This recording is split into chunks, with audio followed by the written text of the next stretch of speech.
இந்திரா கணேசன் பொறியியல் கல்லூரியில் நடைபெறும் அக்ரி ஆய்வகம் மற்றும் பதவியேற்பு நிகழ்வில் ரொட்டேரியன் டாக்டர் கே ஸ்ரீனிவாசன் அவர்கள் கலந்து கொண்டு சிறப்பிக்கிறார்.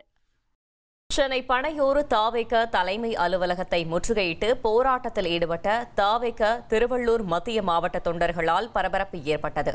இதுகுறித்த கூடுதல் தகவலை செய்தியாளர் மணிகண்டன் வழங்கிட கேட்கலாம். மணிகண்டன், வணக்கம். கள தகவல்களை சொல்லுங்க.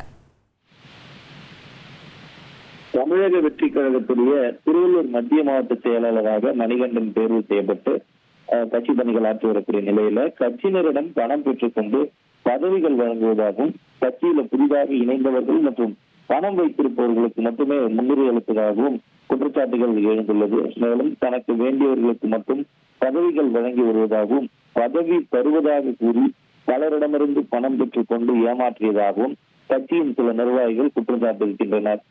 மேலும் இதனை கண்டிக்கும் விதத்துல தமிழக வெற்றி கழகத்துடைய தலைமை அலுவலகம் அமைந்திருக்கக்கூடிய பனையூர் அலுவலகத்தை முற்றுகையிட்டு போராட்டத்தில் ஈடுபட்டிருக்கின்றனர். கட்சியுடைய பொதுச் செயலாளர் உள்ளிட்ட முக்கிய நிர்வாகிகள் அனைவருமே 2 நாட்களாக கட்சியுடைய ஆலோசனை கூட்டம் உள்ளிட்டவர்களுக்காக வெளி மாவட்டங்களுக்கு பயணப்பட்டிருக்கக்கூடிய நிலையில பனையூர் தலைமை அலுவலகத்துல நடைபெற்றிருக்கக்கூடிய இந்த போராட்டம் பேசுபொருளாகி இருக்கிறது.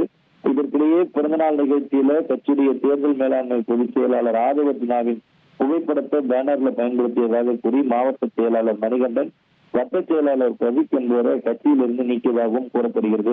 இந்த நடவடிக்கையால் அதிர்ச்சி அடைந்த கட்சியுடைய நிர்வாகிகள் திருவள்ளூர் மத்திய மாவட்ட செயலாளர் மணிகண்டனை அந்த பதவியிலிருந்து நீக்க வலியுறுத்தி பனையூரில் கட்சி தலைமை அலுவலகத்தை முற்றுகையிட்டு போராட்டத்துல ஈடுபட்டிருக்கின்றனர். இந்த சம்பவம் தாவேக்காவில பரபரப்பை ஏற்படுத்தியிருக்கிறது. தகவல்களுக்கு நன்றி மணிகண்டன். இந்திரா கணேசன் பொறியியல் கல்லூரியில் நடைபெறும் அக்ரி ஆய்வகம் மற்றும் பதவியேற்பு நிகழ்வில் ரொட்டேரியன் டாக்டர் கே ஸ்ரீனிவாசன் அவர்கள் கலந்து கொண்டு சிறப்பிக்கிறார்.